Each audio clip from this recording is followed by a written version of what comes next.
ర్యాలీగా మనం రథయాత్ర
ఇక్కడ పెట్టిద్దాం, ఇట్లా పెట్టిద్దాం, క్రాస్ ఇట్లా లోపలికి దొరకడం పెద్దగా అవుతుంది కొంచెం జనాభా మరి. మన బీసీ ఎస్సీ ఎస్టీ జేఏసీ రాష్ట్ర కన్వీనర్ గౌరవ పెద్దలు 1,00,000 కిలోమీటర్ల మా భూమి రథయాత్ర సారథి గౌరవ శ్రీ డాక్టర్ విశారదన్ మహారాజ్ గారు మన గ్రామాన్ని ఉద్దేశించి మా భూమి రథయాత్రను ఉద్దేశించి మాట్లాడాల్సిందిగా వారిని కోరుతా ఉన్నాం. కోకాస్ మన్నూర్ గ్రామ నిర్మాతలందరికీ, ఇక్కడి భూమిపుత్రులందరికీ, మా భూమి రథయాత్ర బృంద సభ్యులందరికీ, ఈ కార్యక్రమాన్ని సమన్వయపరుస్తున్న రాష్ట్ర నాయకులు అన్నెల లక్ష్మణ్ గారికి, ముఖ్యంగా ఈ సమావేశ రథయాత్ర వేదిక మీద ఉన్నటువంటి నరాల రమణ, మీరేనా సార్? అద్భుతంగా ప్రసంగించారు నరాల రమణ గారు. వారి ఉపన్యాసం ఇంకో గంట ఇంటి బాగా అనుకున్నాను నేను. అంటే ఎంతో ఉంది లోపల ఆవేదన, కానీ నేను కొన్ని విషయాలు మాత్రమే వినగలిగాను. నరాల రాజేశ్వర్, నరాల రవి గారికి, గోపాల్ వినోద్ గారికి, మాదిగ సంఘం పెద్దలు మత్స రమేషు, కత్తెరపాక గణేష్ గారికి, అగ్గిమల్ల గంగన్న, యనగందుల నర్సింగు, మహర్ సంఘం పెద్దలు పాముల కోటేష్, బత్తుల గంగారాం, ఆర్య మరాఠీ సంఘ పెద్దలు గోవిందరావు తుకారాం, విశ్వబ్రాహ్మణ సంఘం అధ్యక్షులు లక్ష్మణాచారి, మాల సంఘం నాయకులు యాట రాజన్న, ముస్లిం దూదేకుల సంఘం నాయకులు ఎస్కే ముస్తాఫా, యాదవ సంఘం గోగలి సుభాష్,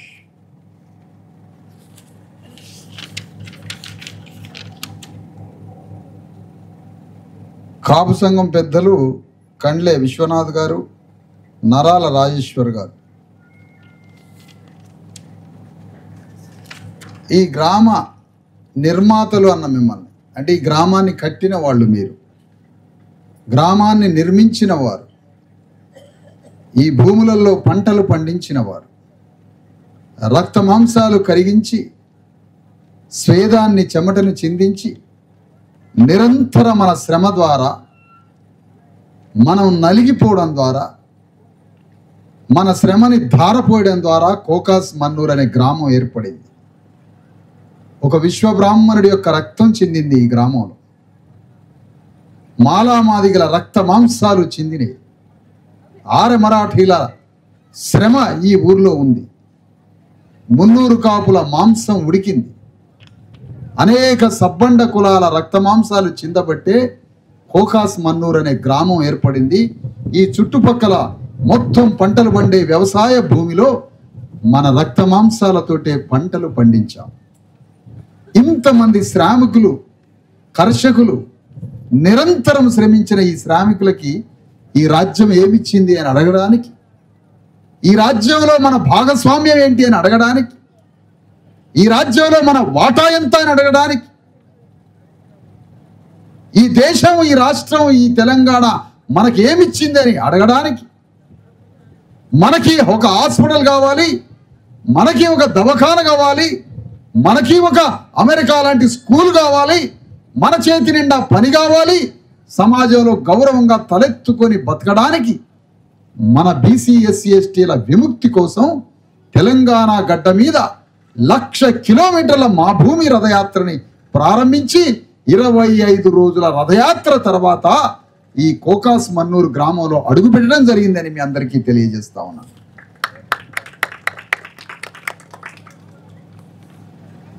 అవును, ఇది వాటా అడిగే ఉద్యమం.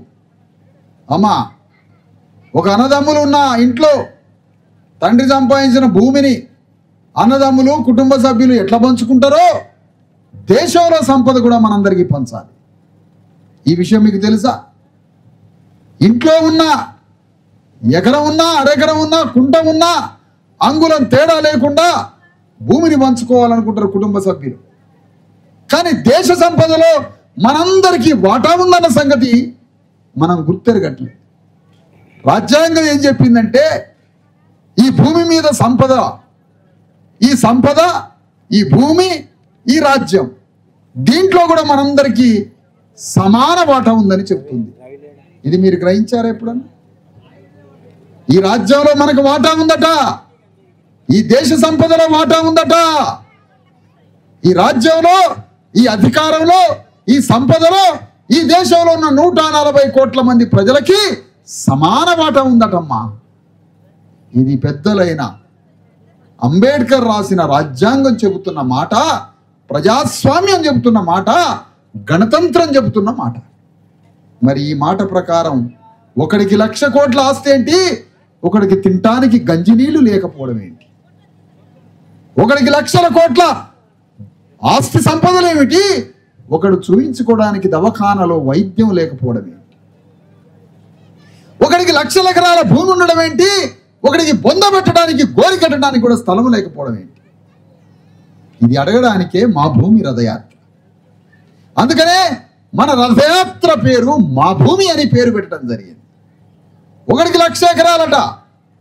తెలంగాణ గడ్డ మీద ఒక రైతుకి, ఒక భూస్వామికి కొన్ని వందల గ్రామాలు వాడి చేతి కింద ఉంటే వానికి 2,50,000 ఎకరాల భూమి ఉందట. మన అట్టడుగు వర్గాలకి చచ్చిపోతే బొంద పెట్టడానికి, గోరి కట్టడానికి స్థలం లేదే.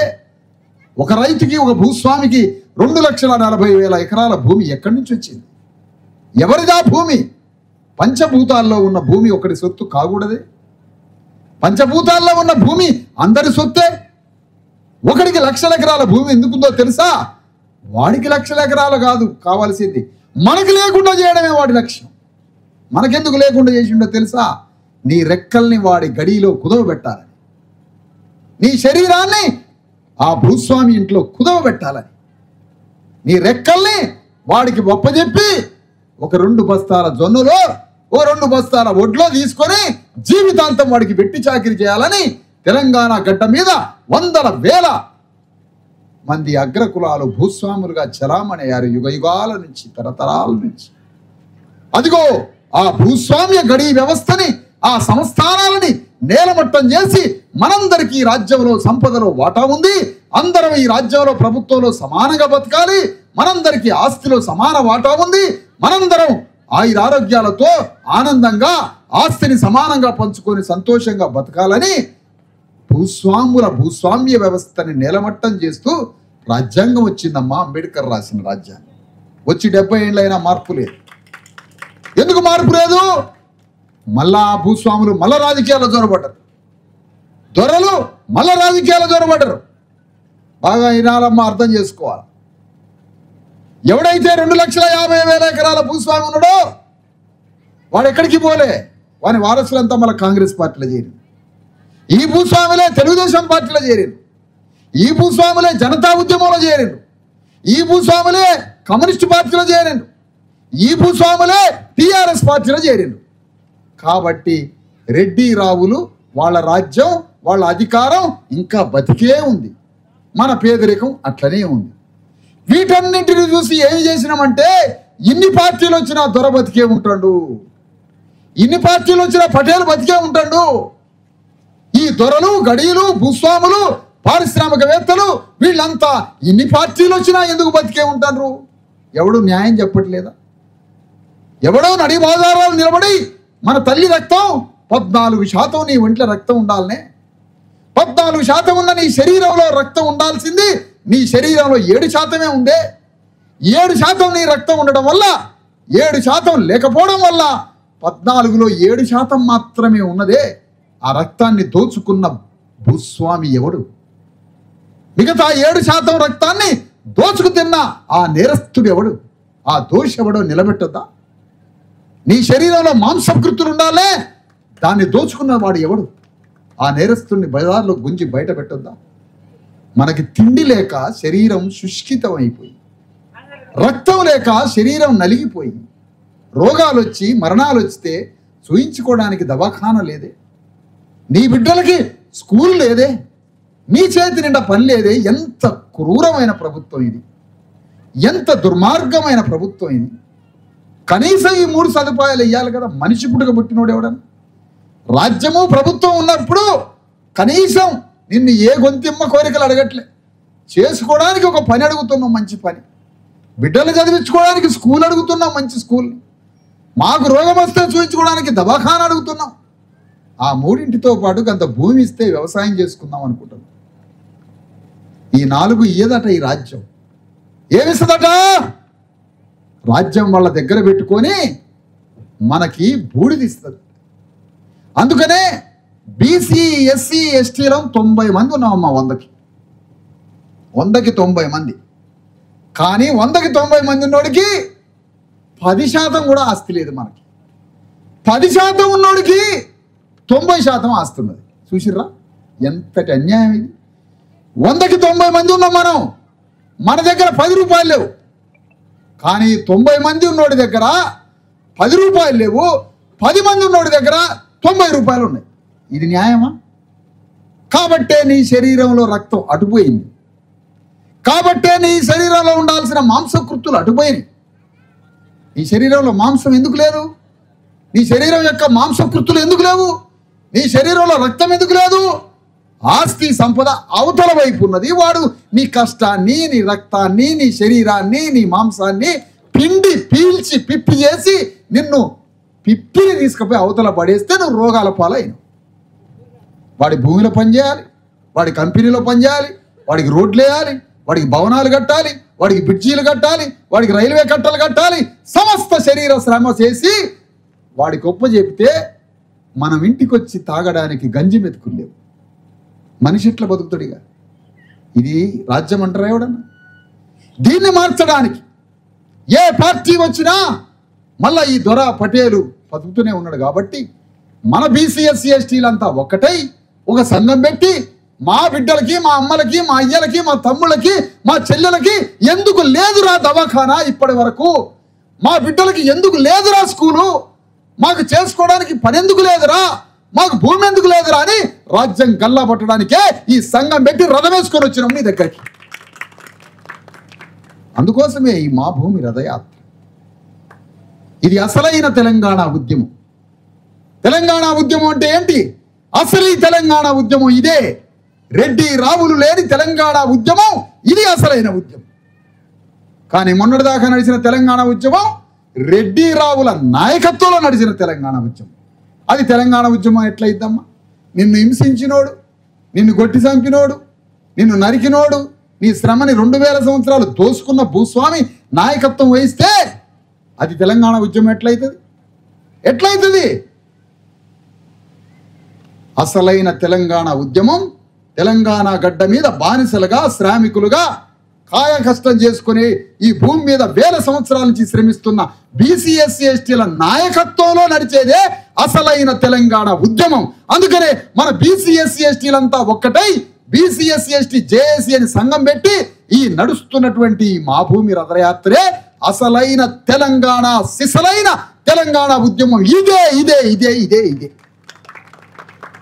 ఎస్, దీన్నే నడుపుదామా. ఎందుకు ఇది? ప్రతి ముఖ్యమంత్రి రెడ్డి అనటమ్మ, రెడ్డి గారే ముఖ్యమంత్రి అవుతారట. ఓ పద్మశాలి ఆయన ముఖ్యమంత్రి కాడట. శ్రీ మధ్విరాట్ పోతులూరి వీరబ్రహ్మం గారి వారసుడు ఈ విశ్వకర్మ రాజ్యానికి రావద్దట. జీవితాంతం రక్తం చిందించి మంటల్లో నిప్పుల్లో ఇనుముని కరగబోసి నాగల్ని తయారు చేసి భూమిని దున్నినటువంటి వీరుడు ఇతడు. ఇతడు ఒక విశ్వకర్మ. దేవుడు ఎట్లుంటాడో తెలియదు. ఆ దేవుణ్ణి పరిచయం చేసిన జాతి విశ్వకర్మ. దేవుణ్ణి లోకానికి పరిచయం చేసిన జాతి విశ్వకర్మ. కానీ మాకేమిచ్చింది ఈ వ్యవస్థ? ఏమిచ్చింది? విశ్వకర్మల ఇళ్లలో దరిద్రం దాగి ఉన్నది. తిండికి లేదు, భూమికి లేదు, పని లేదు, బట్ట లేదు, శరీరంలో ఆరోగ్యం లేదు, బిడ్డలకి దవాఖాన లేదు, స్కూల్ లేదు, ఏమీ లేదు. పద్మశాలి ఇల్లు అంతే ఉంది, విశ్వకర్మ ఇల్లు అంతే ఉంది, సాగలోళ్ళు మంగళోళ్ళు అంతే ఉన్నారు, మహేంద్రులు అంతే ఉన్నారు, మేదరోళ్ళు అంతే ఉన్నారు, కుమ్మరోళ్ళు అంతే ఉన్నారు, గొల్లోళ్ళు, గౌన్లోళ్ళు, ముదిరాజులు, గంగపుత్రులు, వంజరోళ్ళు, ఆరమరాఠీలు, ఏ కులాన్ని ముట్టుకున్నా బట్ట లేదు, తిండి లేదు, భూమి లేదు, వ్యవసాయం లేదు. ఇది ఒక ఊరు పరిస్థితి కాదమ్మా. 6,50,000 గ్రామాల్లో ఇదే దుస్థితి. తెలంగాణలో ఉన్న 12,000 గ్రామాల్లో ఇదే దుస్థితి. దీన్ని ఎవడు మార్చాలి? ఎవరు మాట్లాడాలా దీని గురించి? ఈ పంచాయతీ ఎవడు తెలుసాలా? నేరస్తులను ఎవడు కట్టేయాలా? దోషిని ఎవడు కట్టేయాలా? వీడు దోషి అని చెప్పేది ఎవరు? అందరూ ఇంట్లో కూర్చుంటే ఎవరు? ఇది తేల్చడానికి, ఇది చెప్పడానికే మా భూమి రథయాత్రని ఈ జీవేసుకొని తెలంగాణ గడ్డ మీద పర్యటన కోసం బయలుదేరినమ్మా. అందుకని ఇది రాజ్యం కోసం చేసే యాత్ర. మనకు అధికారం కావాలి. రెడ్డి గారే కూర్చోవాలన్నా కుర్చీలో? సూదరోళ్ళు సబ్బండ కులాలు మనం కూర్చోవద్దా? మనం రాజ్యం మీద గేలొద్దా? మనం రాజులం కావద్దా? వెలమదరే పరిపాలించాలనా? మనం రాజ్యాన్ని పరిపాలించొద్దా? ఈ రెడ్లకి రావులకట మన ఓట్లు కావాలట, సీట్లు మాత్రం ఇయ్యరట. ఈ రెడ్లకి రావులకి మీటింగ్లకు పోవాలట, లారీలకి, బిర్యానీకి. అక్కడ వేదిక మీద మాత్రం కూర్చోవద్దట. భూమిలో పనిచేయాలట ఈ రెడ్డి రావులకి. రక్తం చిందించి భూమిలో పనిచేయాలట, భూమి ఇయ్యరట. హాస్పిటల్ కట్టాలట, కానీ హాస్పిటల్లో మనకు వైద్యం లేదట. స్కూల్ కట్టాలట, స్కూల్లో మనకు లేదట సీటు. ఏమిటి తేడా? ఇది ప్రశ్నించి పోరాడి దోషిని గల్లాబట్టి నడి బజార్లో ఈడ్చుకొచ్చి వాడి దోషత్వాన్ని సమాజానికి, ప్రపంచానికి చూపించకపోతే నీ బిడ్డలు ఎట్లా బాగుపడతారంటాను. ప్రశ్నించకపోతే నీ బిడ్డలకి వారసత్వం ఏది? అందుకనే మిమ్మల్ని అడుగుతున్నా నేను, ఏంటి మన ప్రయాణం? రోజు పొద్దుగుతుంది, పొద్దున లేస్తున్నాం, కూలినాలు చేసుకొని వస్తున్నాం, ఇంత తిండి తింటున్నాం, ఉన్న రోజు తింటావు, లేని రోజు పస్తులు ఉంటావు, ఆ టీవీ సెల్ ఫోన్ ఒత్తుకుంటున్నావు, అయిపోయా. మరి బిడ్డల కోసం పోరాడవా? బిడ్డల కోసం అడగవా? నువ్వు ఓటేసినవు, రాజ్యాన్ని తెప్పించినావు కదా. రేవంత్ రెడ్డి వచ్చిండు, మరి రేవంత్ రెడ్డిని రాజ్యాన్ని తీసుకొచ్చింది ఎవరు? నువ్వే. అంతకుముందు కేసీఆర్ రాజ్యాన్ని తీసుకొచ్చింది నువ్వే. ఎన్టీ రామారావుకి రాజ్యాన్ని ఇచ్చింది నువ్వే. అందరికి రాజ్యాన్ని ఒప్పజెప్పి వాడికి సింహాసనం మనం గోరి కట్టుకోవటం, వాడికి సింహాసనం మనం బొందలకు పోవటం, వాడికి సింహాసనం మనం సమాధి కట్టుకోవటం. ఇదా జీవితం? ఇదా బ్రతుకు? ఇది మౌనంగా ఉండడం కూడా నేరం మనం చేసినట్టే. నీ మౌనం కూడా నేరంగా చేసినట్టే. నువ్వు మౌనంగా ఉండడానికి వీల్లేదు. సమ్మక్క సారలక్కలకి అక్షర ముక్క లేదు. 700 సంవత్సరాల క్రితం రాజ్యాన్ని నిర్మించారు. సాకలైలమ్మకి చదువు లేదు, భూమి కోసం యుద్ధం చేసింది. సర్దార్ సర్వాయి పాపన్నకి సౌతుకు చదువు లేదు, రాజ్యం కోసం ఆ గౌడు సోదరుడు యుద్ధం చేసింది. పండగ సాయానికి చదువు లేదు, యుద్ధం చేసింది. మరి మనం ఏం చేస్తున్నాం? అగ్రకులాలకి రాజీ పడుతున్నామా? ఓటనే గండ్రగొడ్డలు. ఏంటి మన బ్రతుకులు? రోషం లేని బ్రతుకులా? ఏం బ్రతుకులు మనవి? అందుకనే మనం అర్థం చేసుకోవాలి ఈ వ్యవస్థని, ఈ సమాజాన్ని మనం అర్థం చేసుకోవాలి. అందుకనే ఆనాడు తెలంగాణ ఉద్యమం వచ్చింది. ఆనాడు తెలంగాణ ఉద్యమం వచ్చినప్పుడు ఆ తెలంగాణకి రెడ్డి రావుల నాయకత్వం ఇచ్చారు. కానీ తెలంగాణ ఉద్యమంలో అణగారిన వర్గాల మనం నాయకత్వం వహించినాం లేదు. మనమే తెలంగాణ ఉద్యమానికి నాయకత్వం వహించినట్టయితే, మనమే తెలంగాణ ఉద్యమానికి నాయకత్వం వహించినట్టయితే బీసీ ఎస్సీ ఎస్టీలు ఏకకాలంలో తెలంగాణలో రెడ్డి రావుల రాజ్యం కూలిపోయేది, ఆంధ్రాలో ఉన్న కమ్మారెడ్ల రాజ్యం కూలిపోయేది. ఒకేసారి ఇక్కడ రాజ్యం వీళ్ళది కూలేది, అక్కడ రాజ్యం వాళ్ళది కూలేది. తెలంగాణ గడ్డని మనం పరిపాలించేటోటం ఏకకాలంలో ఒకే దెబ్బకి 2 పిట్టలు పడి, కానీ ఆ పని చేయలేకపోయింది. ఎవరితో ఈ తెలంగాణ ఉద్యమం? ఇక్కడున్న భూస్వామి. ఈ తెలంగాణ ఉద్యమానికి నాయకత్వం వహించినోడు ఎవడు? ఇక్కడ తెలంగాణ భూస్వామి. మనకు చూపించిన శత్రువుని ఎవరిని? ఆంధ్రావాడిని. ఆంధ్రావాడి దోపిడీ మొదలైంది ఎప్పుడు? 50 సంవత్సరాల నుంచి. మరి తెలంగాణ భూస్వామి దోపిడీకి గురైంది ఎప్పుడు? దోపిడీ చేసింది ఎప్పటి నుంచి?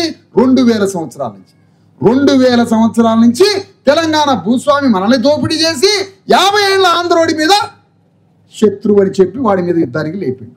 వాడి మీద యుద్ధానికి పోయి ఊళ్ళో ఉన్న దొరని మర్చిపోయాను. వాడి మీద యుద్ధానికి పోయి ఊళ్ళో ఉన్న రెడ్డి రావు పటేల్ని మర్చిపోయాను. ఇది న్యాయమా? ఒకడు బ్రిటిష్ వాడిని శత్రువు చూపిస్తాడు, ఒకడు ఆంధ్రోని శత్రువు చూపిస్తాడు, ఒకడు నవాబోని శత్రువు చూపిస్తాడు, ఒకడు ఢిల్లీ వాడిని శత్రువు చూపిస్తాడు. కానీ మనం చూపించే శత్రువు ఊళ్ళోనే ఉన్నాడని చూపిస్తున్నాం. మనం ఇక్కడే ఉన్నాడు దొర. ఈ దొరని పట్టుకోవాలి. దొర అంటే వెలమాయన ఒక్కడు కాదమ్మా. దొర అంటే రెడ్లు దొరలే. దొర దొర అని అంటారు. పాంచండి కాలుముక్త దొర అంటారు రెడ్లందరిని.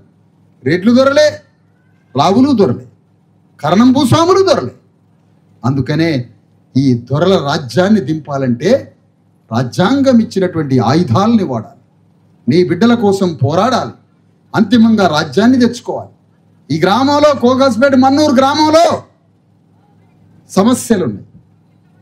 ఏం సమస్యలు ఉన్నాయి? చేతి నిండా పని లేదు, అందరికున్న సమస్య. ఎవరికి దవాఖానా లేదు, అందరికున్న సమస్య. దవాఖానా లేదు, చేతి నిండా పని లేదు, ఇరిగేషన్ ప్రాజెక్టులు లేవు. అన్న చెప్పినటువంటి ఆ ఆనకట్ట కడితే మనందరికీ ఊళ్ళో ఉన్నటువంటి మొత్తం భూములన్నీ పండుతున్నాయి. ఆ కట్టలు కట్టేటోళ్ళు లేడు, ఆ బ్రిడ్జీలు కట్టేటోళ్ళు లేడు. మనకి వ్యవసాయానికి కావాల్సినటువంటి సహకారం ఇవ్వట్లేదు.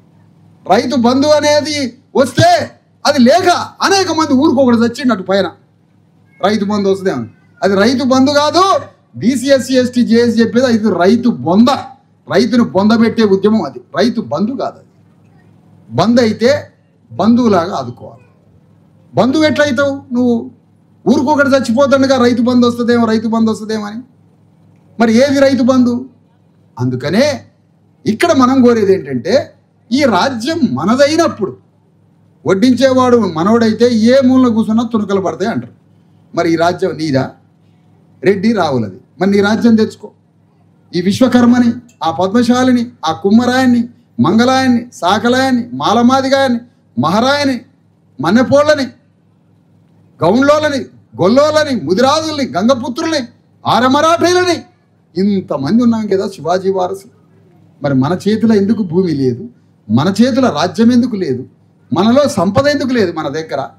అంటే ఏదో మోసం జరుగుతున్నది, ఏదో కుట్ర జరుగుతుంది.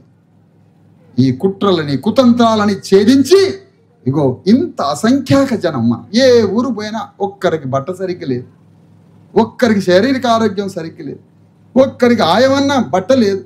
ఎవరి మెడలో ఎవరి చేతి మీద ఇంత ఉంగరమో ఇంత బంగారమో లేదు. బట్టలు లేవు, తిండి లేదు, ఆరోగ్యం లేదు, పిల్లగాళ్ళ చదువులు లేవు, భూమి లేదు, హాస్పిటల్ లేదు, చేతి నిండా పని లేదు. వాళ్ళ ఇష్టం వచ్చినట్టుగా మనల్ని వాడుకొని అవతలేస్తున్నారు. ఎన్ని యుగాలు ఇది? ఎన్ని తరాలు ఇట్లా కోల్పోదాం? రాజ్యాంగం వచ్చినా, స్వాతంత్రం వచ్చినా ఎంతకాలం నువ్వు ఇట్లనే వాడిని వదిలిపెడితే వాడు మనల్ని వీక్క తింటాడు, వాడు పెద్దోడవుతాడు, మనం పొందలేకపోతాం, వాడు పెద్దోడవుతాడు, మనం పొందలేకపోతాం. అందుకనే మన రక్తం మన శరీరంలో రక్తం లేకపోయినా, మనం ఆకలి మరణించిన, మన శరీరంలో ప్రోటీన్ లేకపోయినా, మనకి చదువు రాకుండా పిచ్చోళ్ళం అయిపోయినా, మనకు హాస్పిటల్ లేకపోయినా, మనకు జరిగే ప్రతి నష్టానికి కారకుడు ఈ అగ్రకుల భూస్వామ్య పెట్టుబడిదారులే. మన నష్టానికి బాధ్యులు వాళ్ళే. వాడిని శత్రువుగా చూపించాలి. నీ శత్రువు ఎవడో మిత్రుడెవరో రేఖ గీసి స్పష్టంగా తెలుసుకున్న రోజే మనకు రాజ్యం వస్తుంది. అందుకని ఇవి అర్థం చేసుకోవాలి గ్రామం. ఈ అర్థం చేసుకోకపోతే ఎట్లమ్మా? నీకు జీవితానికి అర్థం ఏంటి? టీవీ సీరియల్ కాదు నీ జీవితానికి అర్థం. నీ జీవితానికి అర్థం పంచం చేసినా, ఇంట్లో ఫంక్షన్ చేసినా అని చుట్టాలను పిలిచి మేకలు కోసి బో పెడితే నీ జీవితానికి అర్థం కాదు. నీ జీవితానికి అర్థం సాటి మానవులందరి కోసం యుద్ధం చేసి పోరాడి సమాజంలో అందరి మంచి కోరి శత్రువుడో మిత్రుడెవరో తెలుసుకొని శత్రువు మీద యుద్ధం చేసి సమాజం మొత్తానికి న్యాయం చేసే పోరాటం చేయటమే మన జీవితానికి అర్థం. ఈ అర్థం సాకలి ఐలమ్మకు తెలుసు. ఈ అర్థం సమ్మక్క సారలక్కలకు తెలుసు. మనకెందుకు తెలియదు ఈ అర్థం? ఈ అర్థం మనకెందుకు తెలియదు? అందుకనే సమాజంలో అర్థవంతమైన జీవితం ఒకటి ఉంది. ఆ అర్థవంతమైన జీవితం గడపాలి మనం. అందుకని ఈ గ్రామంలో మన సమస్యల్ని పరిష్కరించుకోవాలి. దానికోసం ఆదిలాబాద్ జిల్లాలో తిరుగుతున్న 20 రోజుల పైనుంచి గ్రామంలో సమస్యలు తీసుకొని కలెక్టర్ దగ్గరికి పోతున్నాం. కలెక్టర్ ముందు సమస్యల్ని పెడదాం. నీ ఊళ్ళో దుఃఖం ఉన్నా కలెక్టర్ రాలే, ఆర్డీఓ రాలే, ఎంఆర్ఓ రాలే, తగు సంబంధిత సమస్యకి ఎవరైనా బాధ్యులైతే ఆ బాధ్యుడైన అధికారి రాలే, నీవు చావైనా మంచైనా ఒక ఎమ్మెల్యే రాడు, ఎంపీ రాడు. ఎందుకు ఎన్నుకుంటున్నావు? ఎందుకు ఈ అధికారులు? ఈ వ్యవస్థను అడిగేది ఎవరు? అందుకనే ఒక పక్కన ప్రశ్నిస్తూ అన్యాయం జరుగుతున్న బాధితులంతా ఏకస్వరమై కొట్లాడుతూ ఒక పక్కన శాశ్వత విముక్తి కోసం మన బీసీ ఎస్సీ ఎస్టీల అణగారిన కులాల రాజ్యాన్ని కూడా నిర్మించుకున్నప్పుడు ఇది మనం బిడ్డలకు ఇచ్చే ఆస్తి. ఈ పోరాటమే మనకి ఏందన్నా ఏమైంది? న్యాయమేనా నీకు ఇది?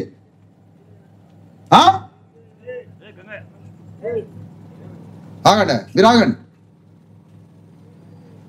అందుకని ఈ విషయాన్ని జాగ్రత్తగా గమనించాలని, దీన్ని మొత్తాన్ని అర్థం చేసుకోవాలని ఈ గ్రామంలో సమస్యలు చెప్తున్నారు. గ్రామానికి చెరువు కావాల్సి ఉంది. ఏంది? వేసవిలో నీటి సమస్య. మనకి నీళ్లు ఇయ్యడమ్మా, మంచి నీళ్ళు కూడా ఎవడు పోయాడు. మొన్న హాస్పిటల్కి పోతే హాస్పిటల్లో నీళ్లు లేవాట. ప్రసవించడానికి ఒక తల్లి వస్తే ఆ తల్లికి నీళ్ళు లేవు. హాస్పిటల్లో నీళ్లు లేవు, ఊళ్ళో నీళ్లు లేవు. ఈ దేశంలో బావులు మొత్తం దవ్వింది ఎవరు? దొరదవ్విండా? గడపార బట్టి దొరదవ్విండా? ఈ దేశంలో ఎన్నో లక్షల బావులు ఉన్నాయి. ఈ గ్రామాలలో, ఈ దేశంలో 6 లక్షల గ్రామాల్లో ఎన్ని బావులు ఉండాలా?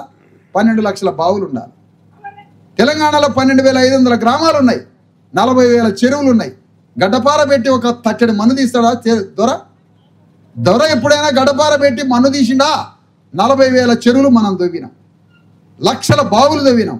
బావులు దవ్వినోడికి మంచి నీళ్ళు లేవు, చెరువులు దవ్వినోడికి మంచి నీళ్ళు లేవు, భవనం కట్టినోడికి ఇల్లు లేదు, రోడ్లు వేసినోడికి రోడ్డు మీదకి పోయే సౌకర్యం లేదు. ఇక్కడ బస్ స్టాండ్ లేదు, చెరువు లేదు. ఆ ప్రాజెక్టు, ఆ చెరువు ఏదన్నా అది కుప్టీ చెరువు మీద ప్రాజెక్ట్ లేదు, నీళ్లు లేవు, నిప్పులు లేవు. నిప్పులు ఉన్నాయిలే, కాష్టానికి నిప్పులు ఉన్నాయి, ఏమీ లేవు.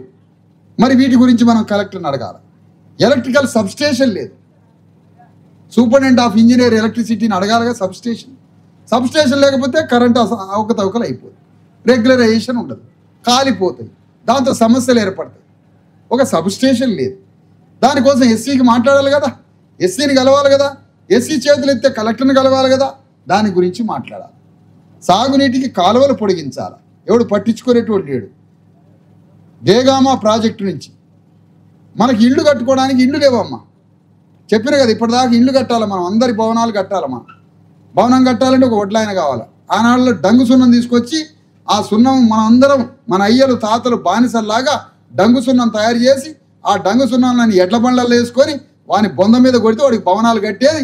ఈ వడ్లాయన పోయి తలుపు చెక్కలు చేసి మొత్తం కర్రతోటి ఇల్లు తయారు చేసేది. అన్ని కులాలం పోయి, కుమ్మరోళ్ళు, సాగలోళ్ళు, మంగళోళ్ళు, మాదిగోళ్ళు, పద్మశాలీలు, ఈ విశ్వకర్మలు అందరం కలిసిపోయి వాడు ఇల్లు కట్టేది.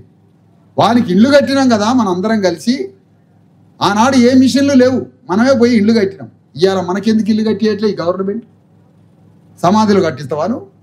ఆనాడు మీ అందరికీ మేము భవనాలు కట్టించి ఇచ్చినాం మేమే. ఏ దొర ఇల్లు కట్టుకోలే, ఏ దొర తట్టడి సిమెంట్ మోయడం తెలియదు, ఎవడికి డంగు సున్నం తయారు చేయడం తెలియదు. మనం అన్నీ తయారు చేసి వానికి ఇల్లు కట్టినాం. మరి గవర్నమెంట్ మనకెందుకు ఇల్లు కట్టియదు? గల్లా బట్టి అడిగేటోడు లేడానా? అవలగాళ్ళని బజార్లో గుంజి దోషని చెప్పేటోడు లేడానా? ఇంత అన్యాయమా? ఎవరికి ఇల్లు లేదు మనకి, మన తమ్ముళ్ళ గన్నలకి ఎవరికి ఇల్లు లేదు. గింత చిన్న చిన్న ఇళ్లల్లో ఎన్ని కుటుంబాలు పెద్దగానే ఆ ఇంట్లోనే బతకాలి. ఇళ్ళు లేవు మన ఊర్లో, ఇళ్ళు లేవు, గ్రామంలో చేసుకోవడానికి ఉపాధి లేదు, ఏమీ లేదు. అందుకని వీటన్నిటి మీద కలెక్టర్ని అడగడం, మాట్లాడడం, న్యాయం ఏంటి అని అడగడం. ఊళ్ళకి ఇంత తేడా వస్తే, 10 రూపాయలు తేడా వస్తే ఊళ్ళో పెద్ద పెద్ద తగాదాలు పెట్టుకుంటారు. మీరు గల్లాలు బట్టి అడుగుతారు, నా 10 రూపాయలు ఎడిపోయినాయి, మొన్న తీసుకుని 20 రూపాయలు ఎడిపోయినాయి అని రూపాయి కోసం కూడా గల్లా బట్టి అడుగుతారు. న్యాయం కోసం తప్పులు ఎవడన్నా చేసిండా అని బజార్లో పెద్ద పంచాయతీ వేసుకొని ఇంత నోరు తెరిచి ఊళ్ళో మొత్తం తగాదాలు పెట్టుకుంటాం మనం చిన్న చిన్న విషయాల కోసం. మరి లక్షల కోట్ల రూపాయలు దోచుకుంటున్న రాజ్యాన్ని నువ్వు ప్రశ్నించవా? ఈ రాజ్యానికి కాపలా కాసి మన వైపు న్యాయం చెప్పకుండా ఉండే అధికారులని నిలదీయవా? ఎమ్మెల్యే ఎంపీలని అడగవా? ఊళ్ళ నీ అన్నదమ్ములలోనో చుట్టాలలోనో 10 రూపాయల కోసం పంచాయతీ పెట్టుకుంటావు, కానీ నీ కోట్ల రూపాయలు నీ కుటుంబానికి రావాల్సిన వాటా దోసుక తినేటువంటి అడగవా? పంచాయతీ చేయవా? ఆ పంచాయతీ పెట్టడానికి బయలుదేరినమ్మా ఈ మా భూమి రథయాత్ర. అందుకోసం తెలంగాణ గడ్డ మీద ఈ ఉద్యమాన్ని, తెలంగాణ అసలు సిసలైన ఉద్యమం ఇది. రెడ్డి రావుల రహిత ఉద్యమం ఇది. రెడ్డి రావుల రహిత ఉద్యమం ఇది. అసలైన తెలంగాణ ఉద్యమం. గుట్టల్లో, రాళ్లల్లో, రప్పల్లో ఈ తెలంగాణలో మంచు పొరల మీద బతికినాం మనం. ఏ నీళ్లు లేవు ఆనాడు. మేకలు తినేది మంచు పొరలతోటే. మంచుతోటి ఆకులు తయారైతే ఆ ఆకులే మేకలు తినేది, ఆ మేకలే మనం తినేది. ఆ మంచు మీదనే పంటలు పండేది, గుట్టల మీదనే వ్యవసాయం జరిగేది. బావులతో, మోట బావులతో, తొండం బొక్కెలతో అన్నలాంటి వాళ్ళు నాగళ్ళు తయారు చేస్తే వాటితోటి వ్యవసాయం నడిచేది. మరి ఈరోజు ఏమీ లేకపోయాం. అందుకనే ఈ తెలంగాణలో బీసీ ఎస్సీ ఎస్టీలమంతా ఒక్కటై ఈ రాజ్యాన్ని పరిపాలించి మన హక్కుల కోసం పోరాడడానికి 90% ప్రజల కోసం తెలంగాణ గడ్డ మీద బీసీ ఎస్సీ ఎస్టీ జేఏసీ అనే ఒక సంఘం కట్టి, ఈ సంఘంలో నువ్వు ఏ పార్టీలన్నా తగలబడు, ఏ సంఘంలో పో, నువ్వు ఏ పార్టీలన్నా నువ్వు బలానికో బలవంతానికో ఎవడన్నా గుంజుకపోయో బలవంతంగానో తిరిగినా మనకంటూ ఒక సంఘం కావాలి. ఏ పార్టీలు తిరిగి వచ్చినా ఇంట్లోకి ఎట్లా వస్తున్నావు? అన్నదమ్ములు, అక్కచెల్లెలు, తల్లి తండ్రి అంతా ఏ పార్టీలు తిరిగినా ఇల్లు చేరుతున్నావు కదా. నువ్వు ఏ పార్టీలు ఉన్నా బీసీ ఎస్సీ ఎస్టీ జేఏసీ అని ఇంటికి రాను. ఇది ఇల్లు, మన సొంత ఇల్లు. వాడు అంతఃపురానికి పోతే వాడు మెడలు పెట్టి నెడతాడు, కానీ నువ్వు అంతఃపురానికి పోయే ముందు నీ ఇల్లు గాలబెట్టుకోబాకు. వాడు బయటికి నెడితే నీ ఇల్లు లేదు, వాడు అంతఃపురం లేదు, బజార్లో నిలబడాల్సి వస్తుంది. కానీ తెలంగాణలో 3.5 కోట్ల మంది మన బీసీ ఎస్సీ ఎస్టీ శ్రామికులకి, పేదలకి, మధ్యతరగతి మన బంధువర్గమైనటువంటి మన బలగమైన బీసీ ఎస్సీ ఎస్టీ ప్రజలకి ఒక ఇల్లు కడుతున్నాం, మన సొంత ఇల్లు. అదే బీసీ ఎస్సీ ఎస్టీ జేఏసీ. ఇది మన సొంత భవనం. ఈ భవనంలోకి రండి అని ఆహ్వానిస్తున్నాం మిమ్మల్ని అందరినీ. తెలంగాణ గడ్డ మీద సొంత భవనాన్ని కట్టుకుందాం 3.5 కోట్ల మంది బీసీ ఎస్సీ ఎస్టీల కోసం. అది రాజ్యాన్ని ఇస్తుంది, ఆ భవనం. అది సంపదనిస్తుంది, అది ప్రేమని పంచిద్ది, అది హాస్పిటల్ కట్టిస్తుంది, అది స్కూల్ కట్టిస్తుంది, అది మొత్తం మనకు అందరికీ బాగు చేస్తుంది. అందుకని మంచి చేస్తుంది. ఆ బీసీ ఎస్సీ ఎస్టీ జేఏసీని అందరం తల్లిలాగా కాపాడుకోవాలని మీ అందరినీ కోరుతూ మీ అందరి దగ్గర సెలవు తీసుకుంటున్నా. జై భారత రాజ్యం. అందరికీ జై హింద్. 1,00,000 కిలోమీటర్ల మా భూమి రథయాత్రగా కొకస్మన్నూరు గ్రామానికి